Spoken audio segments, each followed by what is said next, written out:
You're listening to the Sketchnote Army podcast. I'm your host, Mike Rohde, the author of the Sketchnote Handbook and the Sketchnote Workbook. And this is the podcast where I chat with sketchnoters and visual thinkers and try to understand what makes them tick. Hey, are you looking for the ideal sketchbook for your sketchnoting practice? The Sketchnote Idea Book is the sketchbook designed for sketchnoters. Equipped with no bleed, no show-through paper, you can take almost any marker or pen you can throw at it. Get 10% off with code ARMY at airship.store.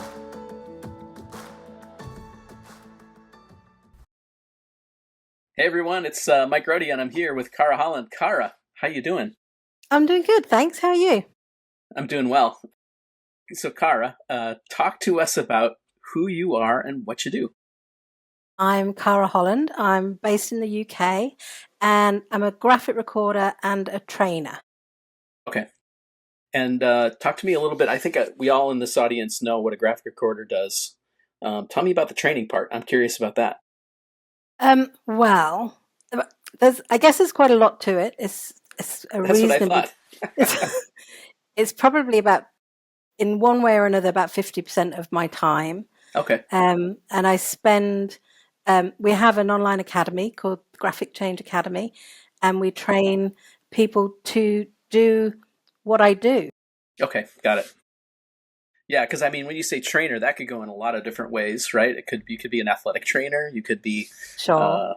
all different. But obviously, it makes sense that you would teach the skills you know well and help Yeah. people enter the business, right? Because graphic recording and graphic facilitation and those sketchnoting are tough to do. They demand a lot of you as a person. They do. Primarily listening. I would argue that listening is way more important than your drawing skills, personally. I agree. Yeah, I agree. So, and it's we're not trained to be good listeners. We're trained to flip our screens and listen for 2 seconds and move on. So it's got to be kind of an intense thing, but I suspect a fun thing, right? When you see people learning and then applying those concepts. Yeah, it's great. It is great. And it's I think it comes from being in the business myself and feeling that in the early stages of my career, feeling that lack of training and feeling like I wanted somebody to give me some hints and some direction. And it sort of came out of that place, really, a need that I had that I found hard to fill. Huh. And so do you tend to focus on a certain student kind of profile, or do you just you're open to anyone who comes to you, and who, in maybe in that case, who are the kind of students that come to you? What are their backgrounds? It's really varied. So we've trained people in 92 countries so far. So it's really widespread. And we have a suite of courses. And so I guess people come for different reasons and there are different courses to suit. But the two big courses are be a graphic recorder and be a graphic facilitator. And they're two distinct courses. Yes. So people come with different desires for both courses. Got it. I would think that as someone who is a facilitator now but doesn't do the graphic part might be more interested in the graphic facilitation side of things, where maybe graphic recorders are someone more entry level who just wants to get into the business. Is that a wrong kind of assumption? I would say that you're right. Probably on the graphic recorder side, it tends to be people who want to be graphic recorders. Although we get quite a lot of in-house people who are wanting to, draw more in their workplace. And then the facilitators are really, really varied. So teachers and educators, community workers, people doing that kind of engagement piece on whatever topic they're in, who just want to be facilitating more creatively. Yeah. But integrating the visual component to some degree or another, right? Because absolutely, it's all about the visual. Yeah. Yeah, because I think, you think about a graphic facilitator, that is a really hard job. Like graphic recording is hard, graphic facilitation can be even harder because not only are you wrangling a room of people who may be squirrely, but then you're attempting to take the things that they're saying and make sense of them and then put them on the wall and then get a reaction and then obviously move them toward a goal or something, right? That's a lot of things to hold in your head and your body and get people moving forward. It is a lot of things, but I think the beauty of graphic facilitation in the way that I interpret it, and obviously there's different interpretations to what even this language is, but how I interpret it is there's a lot of pre-creation. And so if you can create the right template, if you can have, the visual assets around the room that support you, whatever it is you're facilitating on your subject matter expert, niche, then those visuals carry you an awful long way. So a lot to do with framing and preparation and research and understanding and strategy, those kind of things. Like before you ever walk in the room with the people, you've got to have a pretty clear idea of where are we going to go with this? How are we going to get there? What are the elements that we're going to use to achieve it? Exactly. Right? All those things. What will you need as a facilitator to have been successful in that session? What do you need out of those people? And how can you use visual tools and visual assets in the room to help you achieve that in the most, effective, painless way? Right. I've done a little bit of this. I guess it would be facilitation when I worked for a financial services company as a contractor. And I worked on a whiteboard, and we had developers that sat around a table with product owners and business analysts, and we took a feature by feature and designed them on this whiteboard. And I would just listen to what they said and draw what they were saying, and then add my own commentary and notes to it.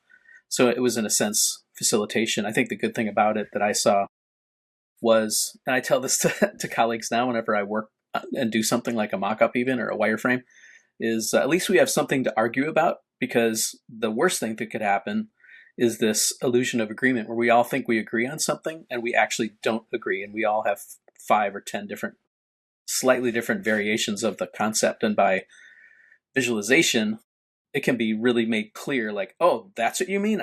That's not what I think. Okay, well, let's hash it out, and maybe we have to work through some stuff to get alignment, right? So ultimately the goal there is alignment, which is a long way toward, your solution, so that you are all aiming at the right thing. Because if 5 people are doing all 5 different things, you're going to have another meeting to clarify that.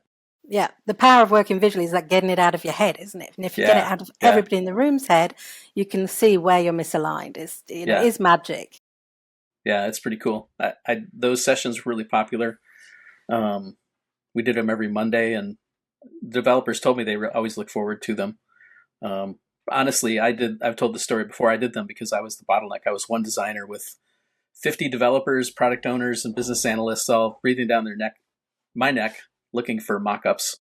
And so my solution was, well, I can't hold up the whole team for my mock-up. So the other solution would be, let's just whiteboard wireframes, and worst case scenario, we'd take a picture of our final solution with notes, and the developer could build it and then come to me and say, hey, I built this thing. What do you think? And then I could react to it, right? That eased a little pressure. Yeah. So that was a really practical. I think what I liked about it, it was very practical. It wasn't esoteric in any way. It was very practical, and it solved a problem. So that was pretty fun. So it's really important for me to get origin story. So we know you're a graphic recorder, and you're a teacher, a trainer, and you teach in these spaces. How did you get here? Were you always doing this stuff? I mean, graphic recording is kind of a new thing-ish. I mean, David Sibbett did it in the 70s, and it's sort of grown over time. But I mean, it's a relatively new thing in the scope of, design and creativity as a specific practice, right? So how did you come into it, and what did you do before that, before you became who you are now? I mean, I guess the question here has to be, how long do you want the origin story to be? Because I'm in my 50s, right? So it's there's decades that got me here. And I can, I suppose, pinpoint moments that were maybe the stepping stones that sounds along good. the way. Yeah. I mean, we have time here, so we're a podcast. We can go longer if we want to, so don't feel constrained. But I think focusing on highlights or pivot points, I look back at my life and I think wow, if that didn't happen, I might not be where I am now, right? So those are really fascinating to think about, because listeners may be facing pivot points in their own life and think, okay, well, maybe I shouldn't brush off this pivot point. Maybe I should pay attention, because this could really impact my future, right? Yeah. Well, then I would say Probably I didn't go to university, so I'm going to start there. I didn't go to university. I started I left home. I moved to another city. I started working in a picture shop because I was interested in art in the broadest sense, but I didn't consider myself in any way equipped to pursue anything to do with art. And so I worked in a picture shop. It seemed like, maybe as close as I was going to get. It's pretty funny. And it served me well for a couple of years until I realized that perhaps I might actually want something that had a little bit of a career pathway or somewhere to go with it. And when I was 21, after a little bit of restudying in social work, I got a job working in a hostel with young people, with teenage mums. And I was the only worker in this hostel that was present in the building. And I found myself using drawing as a tool. So we would draw to socialize, to create sort of like a relaxing space of something we could do together. And I would, with the young people, draw let's imagine what your flat might be like when you move out of the hostel. That kind of using drawing as a way. I didn't consciously do it. It's just I like drawing, and I like to shoehorn things that I enjoyed into my work. So we would do a bit of drawing there. I didn't really give it any thought. And then my next job in my early mid-20s, was developing a new project for a charity. And I ended up having a team that I managed, and we would have to do, this is pre-computers, which is, mind-blowing now to think. But we had paper files and filing cabinets, and if we were writing a report, it would be typed up and copied and sent out, all very old school. And every year, me and my team would have like a planning meeting where we'd look at, well, what have we done in the last year? Where are we going in the next year? What do we want to achieve? The kind of thing. And every year, in the early years, I was going about that. I would take notes. We'd have a flip chart. Would write on the flip chart. That would get rolled up and turned into dust and rammed in a filing cabinet and lost forever. And one year, because I like drawing, for no other reason than that really, I decided we would draw our annual plan together. And that annual plan went up on the wall. The team chose to display that annual plan because they were pleased that they'd done it right. They were sort of impressed with the output. And they'd connected with the process by drawing, even though they were resistant at first. Everybody did it. Everybody added to this picture. They drew the annual plan. The annual plan went up on the wall. And over the coming year, I would be at my desk in the corner of our sort of team office, and I would see them come and get people and bring them in and show them the plan. And then they would talk about the plan, and occasionally they'd want to try and add something to the plan. And by the end of the year, everything on this plan had been achieved. And as a manager, I was like, oh, well, that's something. Like, that's sort of gold dust, right? When you have a team doing the plan and feeling part of the plan, and like they own the plan and they're proud of the plan. And that just got me curious, but I didn't really do anything other than start to shoehorn more opportunities for drawing into my job. And so they like drawing the plan. We'll draw more things. We'll draw in our one-to-one, supervision sessions. And so I started to draw more at work as a tool, without really thinking about it too hard. It seemed to work. I enjoyed it. Oh, let's do that. And then in the early noughties, I had a different job by now and was managing different projects. And I met a psychologist. All of my work has been with children and young people. When I was, back in my days, I was a social worker. I had gone to night school in the job working with, the previous team, and I'd got my degree. I'd qualified as a social worker. I'd done all of those things. And then I met a psychologist in this new job, and she introduced me to person-centered planning and using visuals to help people plan the services that they're accessing and how they access them, and where they are wanting to go and how that might be achieved. And that felt like a little bit of another light bulb moment. So I went to a conference, and at the conference was a guy called Jack Pierpont, who, along with a woman called Marcia Forrest, invented a person-centered planning tool called the Path. And Jack very kindly in this conference said, if anybody's interested in learning how to do this, stay behind after. I'll teach you how. So this guy's like in his field of inclusive education, is like a force, right? He's a big name guy, and he stayed behind. And me and one other person chose to stay behind. And he had like a big graphic wall. I'd never seen one of them. He had a big roll of paper. I'd never seen one of them. And some big marker pens, like all of the toys. And he taught me and this other person how to do a path. And it honestly was just a revelation. It's just like, not only is this a very exciting thing to do, but it's drawing and it's big, and I get to do it, and it seems like it's a really effective tool. So that was a little bit of a revelation to me. And it started me really thinking about, well, how can I use tools that are used in person-centered planning in a more business setting, which then got me exploring a little bit more widely.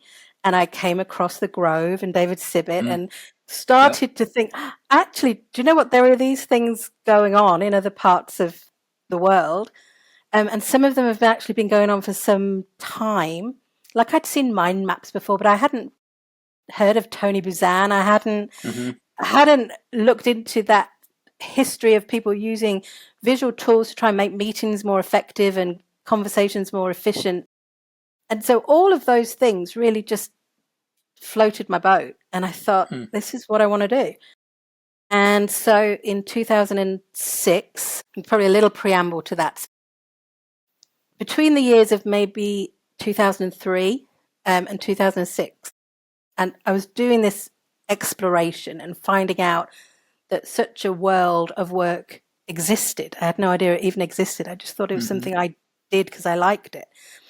And in this period of exploration, I started to build in more and more opportunities to experiment in my job. So I started to do visual templates for our meetings. I started to graphic record meetings.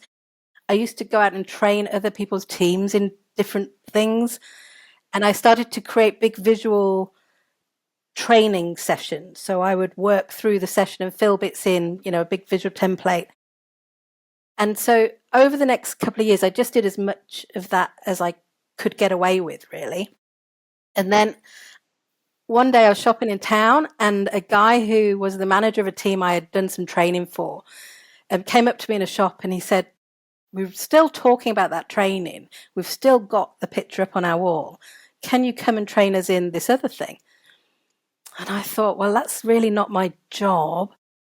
So I said yes, and then I went home and I set up my own business. And that was the beginning of the next phase, I guess, of setting up Graphic Change and calling myself a graphic recorder and a graphic facilitator. So how long did it take from that moment when you had the opportunity to, it sounds to me like you don't work in the other social work job anymore, so there probably was an end point to that. Do not. A little bit less than a year. I worked half-time. Wow. I went half-time almost straight away. Luckily, my job structure just made that okay to do. And a little under a year, I worked half-time still in my old job and half-time as a graphic recorder. And then, jacked it all in and went full-time. And that was in 2000 so early 2007, I was full-time. Okay. So you saw enough work coming in that you could actually make that jump. Otherwise, yeah, you know, yeah. I think just because you have a company doesn't mean you can just quit your job necessarily. I mean, no, but that's really true. I think I was quite lucky that it was nearly 20 years ago. So it was a long time ago when I started. And I benefited, I think, very much from the fact that it was very niche back then. Yeah. And there weren't an awful lot of people doing it. So I think if you were looking as a company, and certainly the big companies were, if you were looking as a company, you would find me because there weren't that many people to find. Right. And what that meant was I got some, I guess, high profile clients quite early on, like big corporations. And that, you get to then put them on your website. That leads to the next thing, gives you a little bit of credibility. Yeah, cred. And I also had a good network from my years in social work. So I had local work as well for different smaller organizations. So I had a balance from quite early on. And that just, that served me well. Yeah, you don't want to be beholden to just one big client, because if they decide they don't want to hire you next year or to the next project, suddenly you've got a problem, right? You want to distribute those clients as much as is reasonable. I mean, you often don't get to choose your clients. They choose you, but having a mix is good. Exactly, yeah. So that was 2007. 2006, I started Graphic Change. 2007, I went full time. And within the first couple of years, really, I'd started doing some training, because I did really feel, I felt like it was missing. I felt like I would have liked some training to have stepped into. Yeah. And other people also might like that. So I started offering training. And that was a very small part of my, working percentages. And over time that just grew. And particularly once we took that online, then obviously it becomes, your reach is bigger, but also it's easier. It makes it easier to reach more people more widely. Well, and especially if it's recordings, people can watch at their leisure, right? You don't have to physically be there to teach them. They can follow that, and whether you have live sessions, which is one way people do it, or online support where you're just chatting. Yeah. So we have a bit of a lot of the content is online, because we have people from all different time zones. But for me, the thing that I really wanted, I think, when I was in the early days, I really wanted feedback from somebody who knew what they were talking about. I was very conscious. Yeah, I was conscious. I didn't know what I was doing. I was making it up. And I wanted somebody to sort of hold my hand a bit and give me some guidance.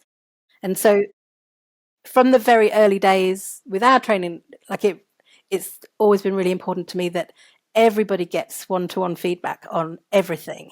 So every piece of work, I see it, I feed back on it. It's an ongoing dialogue throughout the course. And to me, that was a really important part of it. And it's over the years that's built up. And so I think that probably took me through the middle stage of my journey, growing the training, still doing the graphic recording, very much sort of business as usual with the graphic recording. And then that brings us in 2018, my wife joined the business, who is more technical than me. And she built the online academy that we have now. So that's our own platform. And what else? I had a book published in 2018. That was sort of a bit of a key moment for me. What's the name of that book so people can go buy it? Draw a Better Business. Draw a Better Business. That sounds cool. And that came about because I was really conscious that I was running a small business and other people are running small businesses, but creatives running businesses don't necessarily have business skills. Like your main passion is what brings you into the business. Right. Your creativity brings you to the business. Yeah. And suddenly having to learn how to run a business is tough. And yet I was in the other half of my life, I was in all of these, high level business strategic meetings and learning all of this business knowledge. And I felt that sort of disconnect between coming in my ears was big business expertise, but the other side of it was running this very small one-person business. So yeah, that's what the book was about. Then what else can I tell you? I'm kind of curious. So when pandemic came, were you relying more on like physical boards and being in person, and how did that impact you? Did you shift to iPads or some online tool where you could continue to do that work? That seems like a theme for most agencies or individuals that do that work. Yeah, I mean, I was very glad we had the academy when the pandemic hit, because the training continued. But yeah, the jobs, they fell off a cliff, didn't they? So it went from busy to, I had a little job board next to my desk, and I was just pulling those Post-its off, every day. Yeah. It was crumpling them up and throwing them in the trash, right? Yeah, and just thinking, there goes that one. Yeah, it was a daunting time to have, that was, our business was the only income into our household. So it really was from, we were doing absolutely fine to almost zero coming in, apart from courses we sold. But we had just, when it started, we had recently, the new term had launched sort of a month before. So we'd done all those sales, and there weren't going to be any new sales for a little while. So yeah, that was a daunting time, and it did absolutely kick me up the ass and make me learn to record digitally. And that has stood me in good stead, because it's not, although it has gone back a little bit towards people wanting, big paper, I would say more people ask for digital now than paper. Yeah, I can see, I think of immediate benefits to digital is often the format tends to be more conducive to sharing or publishing or posting, where big wall size things are more difficult to, how do you show that without people pinching and zooming, right? So in a mobile context, so they're great for in person. They're great for like your team to hang it on the wall if you can convince them to do that. Because like you said, many of these pieces end up getting rolled up and put in a closet someplace. So but it sounds like the kind of work you're doing typically would be stuff that would hang around and teams would hold on to and use, basically with your mindset around it and why you would build it, and maybe your recommendations to them how to continue using it as a reference point, right? Yeah, I mean, in an ideal world, that's what we all want, isn't it? We want what we've done to be useful and to have a life beyond. Some period of time, yeah. Yeah. Because eventually, the 1 year plan, after the 1 year, it's old news and you have to make a new one, because definitely all the context changes, right? So, but that's good for you, because then you have to go back and help them, or at least be a facilitator. Unless you're teaching someone in the business to be a facilitator, which I guess is okay, because then they would probably share with their colleagues, like, you guys should do this. Talk to Cara and she'll get you set up. Sure. So yeah, I think the pandemic was a key sort of step change towards a new way of working, and I don't mind it. I work very happily digitally. I still do really enjoy working pen on paper, or pen on cardboard, or pen on random surfaces. And I think maybe what has evolved for me in more recent years, maybe since 2018, 2019, and then the pandemic, has been, because I feel like I've been at work a long time. To me now, what that makes me think is that I want to do work that makes me happy. Whereas when I was a little bit younger, my motivations were maybe slightly different. I wanted to work, I don't know, because I wanted to grow, or I wanted to earn, or I wanted a particular client. So I was striving, I think, for a long time, trying to work my way up and make my business successful. Whereas now, in more recent years, I think my focus has shifted, and I guess I'm lucky that I've got consistent enough work that I can shift my focus towards what do I enjoy, what sort of makes me happy, and how can I do more of that? Yeah, having a reputation certainly helps there, right? having a track record and a reputation means you can make those selections. Like, I'm choosing to do this and not choosing to do that because that one is more interesting and more fun. Yes, definitely. And so I think that's sort of the stage I'm at now, which I feel lucky to be in. Like, it feels like another step change for me, and I'm enjoying being able to view it all just very slightly differently, maybe from further down the track than I've been able to before. Well, that's great. That's great. It sounds like you're in a good place, and this business seems to have lots of twists and turns, so we don't know what the next twist and turn will be. Hey, have you ever wanted to create travel sketch notes from an experience you've had, just using the photos and memories you've got? In the Reflective Travel Workshop video replay, I'll guide you through my process for creating travel sketch notes, and then help you reflect on your own photos and memories so that you can make travel sketch notes of your own trips too. This 2-hour recorded video includes a set of downloadable, printable sketching templates and process to kickstart your own travel sketchnoting practice. All this for just $20. Visit rodesign.com/travel to purchase your video and templates today. Probably the next thing will be, we chatted before we got started with how will AI impact this? How will an influx of lots of graphic recorders and sketchnoters and facilitators impact the business? Like, does it get spread across more people? We don't know that. Is it still valued by companies? I guess that's our job, is to show the value. Exactly. And I think, like, I'm really conscious that I've been training my competition for a really long time now. But honestly, I like it. I think that the future I hope for other graphic recorders, is, this sounds maybe not how I intend. Artisanal, like, is a really misused word, but like, I think the art of what we do is glorious, and I think the rise of AI just makes it more glorious. And I think the more people doing it, and the more we can show the value of the human mind and human hand in the process, the more opportunity there will be. Like, it will become more sought after, I hope. Yeah, it'll be more not unique. less.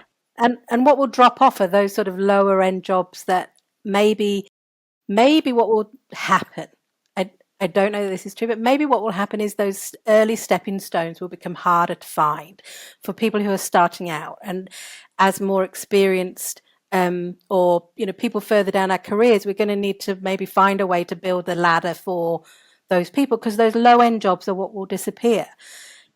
So maybe that's the jeopardy, is how do you, if you're starting out, get those early gigs that are maybe the ones that are more likely to have been farmed out. And that's a dilemma, I think, we need to, as an industry, figure out, because we do need new people. It isn't a closed gate situation. And the more people doing it, the more we can collaborate, the more people there are spreading the word. Well, and I think there's a lot of opportunity. Like, all the work that we're doing, if you counted everybody doing this work, like, it's a fraction. We're a small percentage, right? Like, you think of it that way. Even though there's more people coming into space, it's still a fraction, and there's so much opportunity. So thinking of it as like this competition, it sort of is, but like, I think what'll be interesting is new people that come into the space with different perspectives. Like, you came from a social work perspective. What if somebody comes from, I don't know, a technical perspective or something else? Like, they're going to bring a unique perspective and be able to address different people that you and I can't address because of our unique perspectives, right? Like, we have certain spaces that we fit naturally, and we hope that the skills of being visual and using it in a way to move things forward would expand into different areas that we can't address. That's what I always think when people write books. Like, you say you have a book, I'm excited about that, because what that does is validate the space of visual thinking. And my book is great, but maybe it doesn't excite certain people. Maybe your book is a better fit for them, or like, just the reality that everybody's in a different place, and like, sometimes things just fit better because that's just who they are, right? It's not a knock against anyone's book or approach, but just that fits better.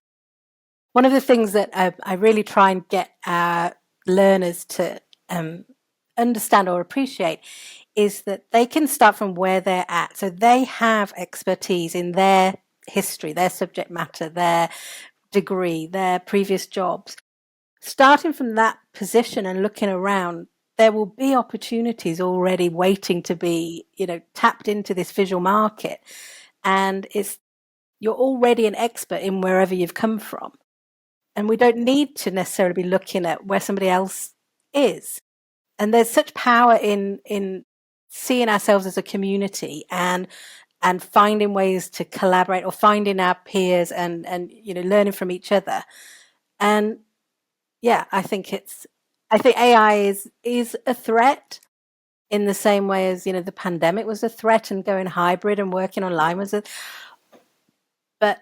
but what we do is not confined to creating a picture that AI could do if we ask them to. Yeah.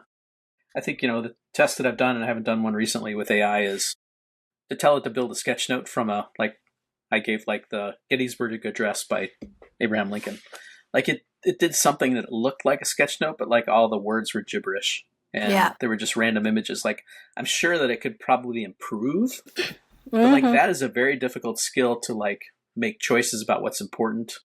It's really good at recording everything in a meeting. Say we recorded this transcript. It can do that pretty well because there's no, and it does summarization too, but sometimes those summaries are problematic. I know Apple in their summary engine has had issues where it takes something that meant one thing in its full context and tried to summarize it and it meant something completely different, right? So the risk is there. You're going to let the AI hallucinate your meeting and maybe say things that weren't said because it doesn't understand the context. And so those are challenges that I think I haven't seen it address yet. It may.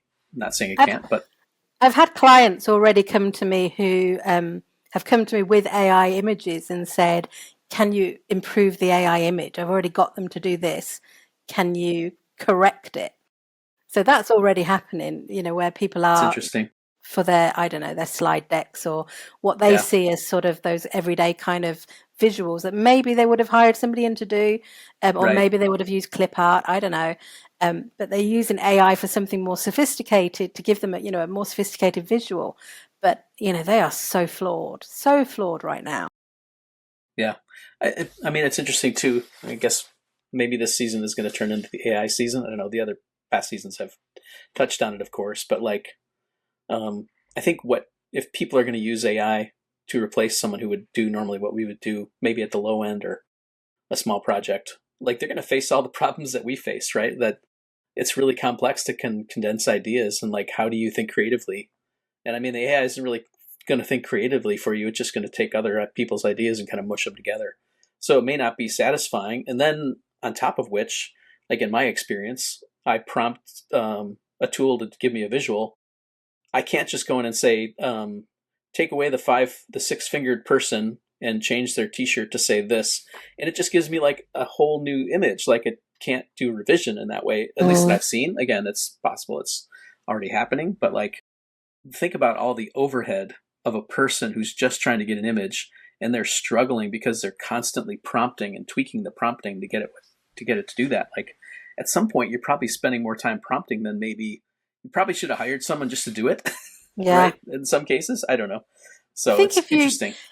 I think it shows a real, it's a real education piece that we need to be able to explain what it is we do and how the visual output is just the finished product, but the process of how we get there and the thinking involved is not something that can easily be prompted into AI. If you want somebody to draw you a logo or create you a picture, AI can do that. You can say, draw me this, but that isn't what we do.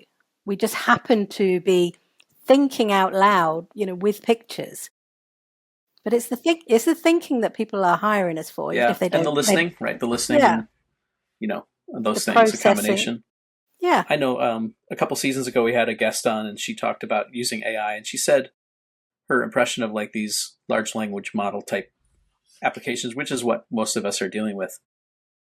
If they try to do everything, they struggle, right? Because it's hard, and if you give them guardrails and give them structure within a specific thing, like listen to our meeting and, write everything down that I say and then summarize it to your best of your ability, like that narrow framework, those tools seem to work better. But if you give it a broad swath of things that it has to consume and make sense out of, at least right now it struggles. And that's sort of, in effect, what the job we're doing, right, is taking all this crazy stuff, like what's it like in the room? Are the people angry? Are they happy? Where's the contention? It can only transfer what they say, but what is the attention behind it, or in the context of like, well, that department's angry because they didn't get as much budget last year, and they're worried that they're not going to get as much budget, so they're more aggressive, and like all these dynamics are happening, but it's not being documented anywhere. It's sort of a spirit in the room. Like you kind of need a person to identify that stuff, and then like, okay, understanding that, how do we then approach this so that that department gets their message out, so they feel like they're heard and they're not ripped off on not getting budget that they feel like they should have, right? How can I emphasize them? And that's all the kind of stuff that's going on, which is often misunderstood as not even being a thing, right? Yeah, we're not graphic recording everything that happens in that room.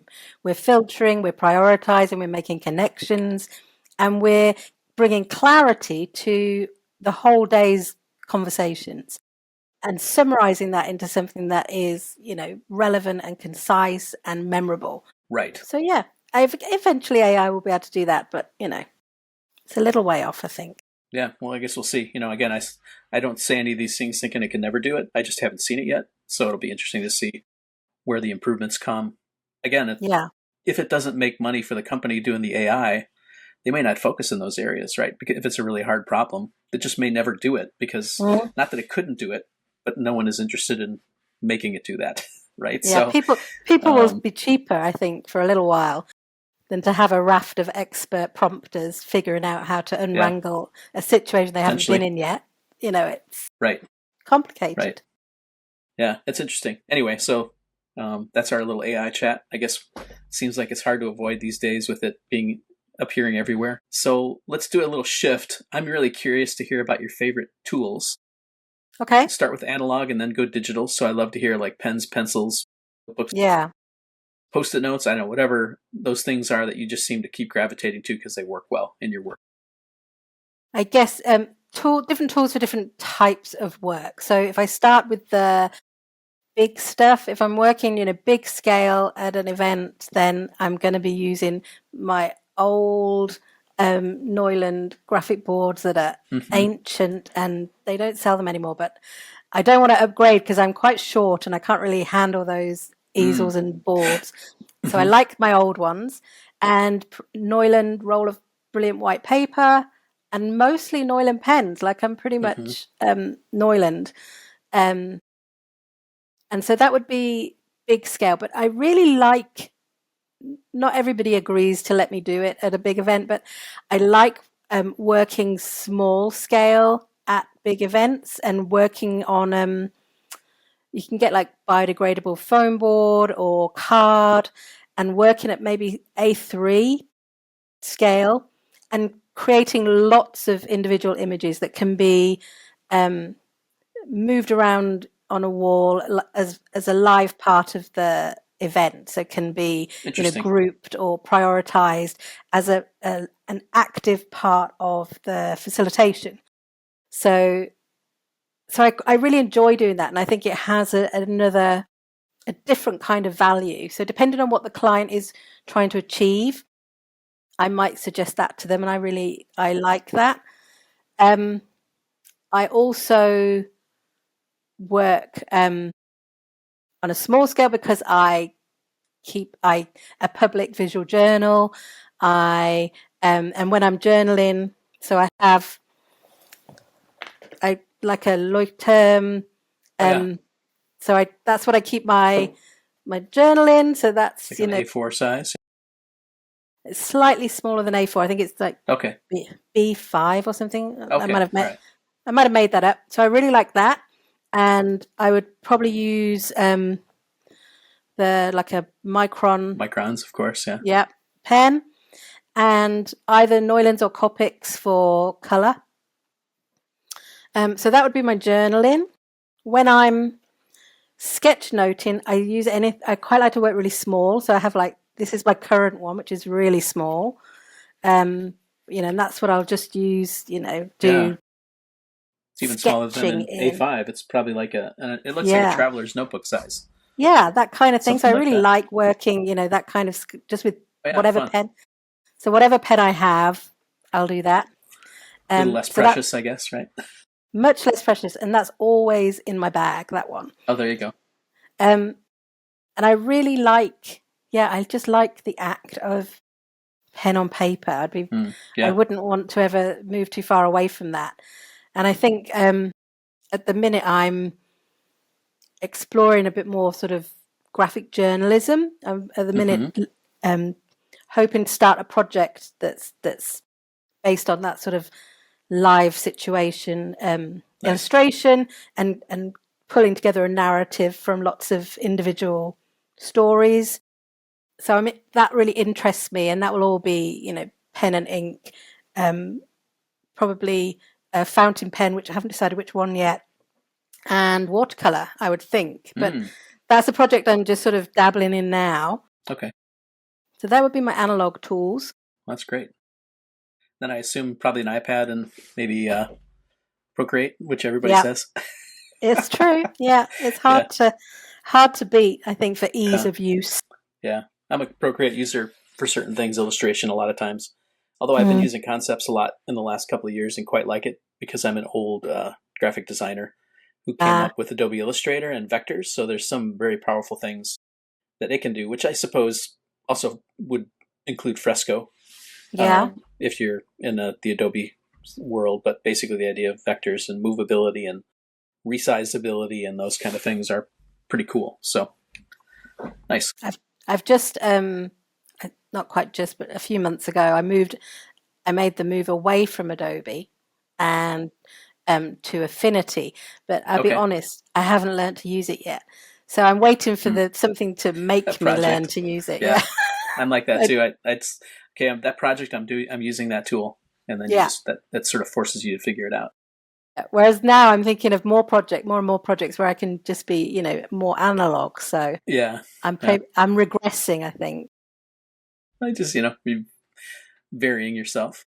Yeah. If you think back, we talked about the pandemic before. I think one of the positive things, if you can take a positive thing out of that, is I think it forced a lot of people who were really only doing, physical boards to learn the digital and where it fits with them. And what it did for customers is it opened up the menu, right? So you didn't just have, I can either do a big board or nothing, or a small sketch note or a big board or nothing else. And now you had digital, and you could come into a meeting and do it live and switch the camera to it and, have probably the ability, like a lot of times when I do this kind of work, I will, I'll take a recording, I'll turn it into a sketch note so it's not necessarily live, feed it back to the client. They will then say, this isn't the focus we want, or there's a typo right there, and I'll just make some tweaks, and then it's now ready for sharing or printing or whatever they need to do with it. So that's an interesting opportunity too. So I think having these more options is good for both customers and for us, if we're willing to be adaptable. So I want to shift to the last thing we're going to do, which is I always like something practical. So what would be 3 tips? Let's say there's someone listening that's a visual thinker, whatever that means to them, and they're maybe stuck in a rut or they just need a little inspiration. What would be 3 things you would offer them, mindset or practical tips that would help them kind of move forward and get excited again? So first of all, I'd say be really clear on what it is you're trying to achieve. And by that, I mean, I think the perception of graphic recording is very shiny. It's these beautiful big graphics and it's all very slick. But graphic recording can be that stuff you talked about at the beginning, can be in the room, much more, evolving in the moment. Yeah. It's more of a working tool, right? I call it that sort of roll your sleeves up and get a bit scrappy with the information. doesn't have to be tidy, doesn't have to be in a particular kind of pen, doesn't have to be, can be on anything, in any tool, but it's graphic recording still, right? Mm-hmm. So be clear on what it is you're trying to achieve. What does the client need you to achieve? And work accordingly. Don't overproduce or overcomplicate what you're doing if you don't need to. That would maybe be my first tip. Okay. Second would be maybe it's similar to first. Ignore the rules. I think we're really good at thinking there is the right way of doing stuff, and there isn't. If you think about what makes you happy, what subjects you're passionate about, what way you like working, maybe you like working with, I don't know, charcoal and watercolor. Well, do your graphic recording in that. Find a way to do it, yeah. Exactly. So sort of pursue your passions and your way of being fulfilled, because life is, long and hard, and you can make yourself stressed or you can make yourself happy in these little moments. We don't have control over everything or many things even, but if we can make some choices about where we focus our work, then that's a good thing. And also it's a little bit about why your work is your work. So it's a little bit about individuality, I think. Mm-hmm. That's good. And then I guess the third thing is to find community, like seek others, whether it's in graphic recording, whether it's finding other people who share a passion for a particular way of working, or a subset of the graphic recording community that works in the way you do, or on the subject that you do. Sort of find your people and, get pull from each other and find ways to collaborate. I mean, even, that'd be the most exciting thing. Find ways to work together and, connect with the people where you can be mutually useful to each other. Yeah. I found those are the most satisfying when I've partnered up with people that I admire and we've done work together. Yeah. It's been great. Well, those are 3 great practical tips. Thank you for sharing those. You're very welcome. And then the last thing we'll do in the episode is, how can people find you? Where do you do your work? I know you have a Substack that you're doing. Yeah. You probably get websites and training. So tell us about those. We'll make sure they get in the show notes. So Substack, I'm enjoying Substack at the minute. We have the visual edit is the Graphic Change newsletter. Okay. So that goes out to, I don't know, about 1,400 people or so. Oh, wow. And that's sort of practical bits about being a graphic recorder. Okay. But also we've just started the Graphic Recorder Club literally a couple of days ago. And that's sort of like a membership space on Substack where you can hopefully learn in a bit more detail and connect with other people. And also on Substack, I keep my journal, The Jot. So I have a couple of Substack publications. I like it as a format a lot. So if you're into visual journaling, that's where you'd find me. That's the one I'm subscribed to. And I enjoy it when you post. And then we have, if you're interested in training, we have the Graphic Change Academy site, graphichangeacademy.com. And on there, you'll find all the courses. And I'm also still on Instagram, but honestly, I've got limited energy for social media. And the energy I have is more on Substack right now. So technically I'm on Instagram and I'm also on LinkedIn, but I'm going to say, come to Substack, find me there. That's what I'm going to say. And your links to those other places like LinkedIn and Instagram will probably be in your profile. So probably you can get to them. Yeah. Somewhere, maybe. Yeah. Maybe. I mean, there's a limit, isn't there, to where you can be? Yeah. There's almost only so much energy you can put out there. So you have to make your choices.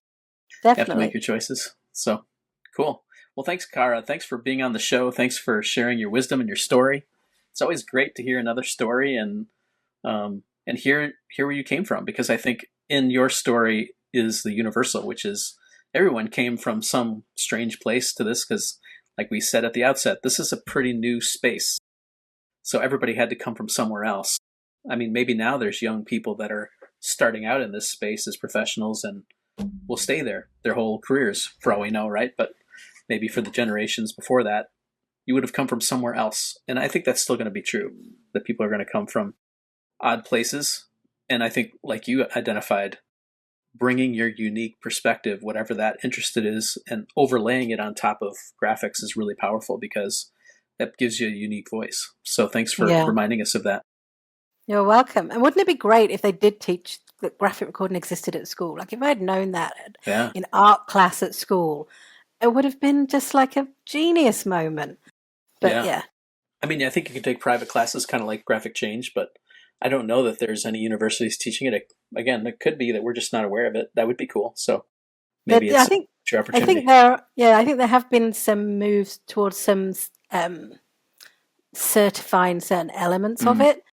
But I'm not really into that either, because I think as soon as we formalize it and say you have to have a qualification, it excludes so many people. So just tell everybody about it. That's enough. Yeah. Well, thanks so much, Cara. Thanks for being on the show, and for everyone who's watching or listening.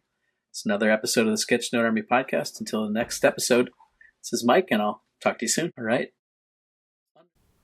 The Sketchnote Army podcast was created by me, Mike Rohde, and brought to you by Rohdesign Studios. It's produced and edited by Alec Polianis of AMP Creative Studios. The theme music was created by John Schiedermeyer. To support the creation of this show, I invite you to buy one of my books, the Sketchnote Handbook or the Sketchnote Workbook. You can find the books on Amazon or go to peachpit.com and use the code ROHDE40 for 40% off. Please share this podcast with other visual thinking friends, and be sure to leave a nice rating on iTunes or your favorite podcast listening app so others can find the show.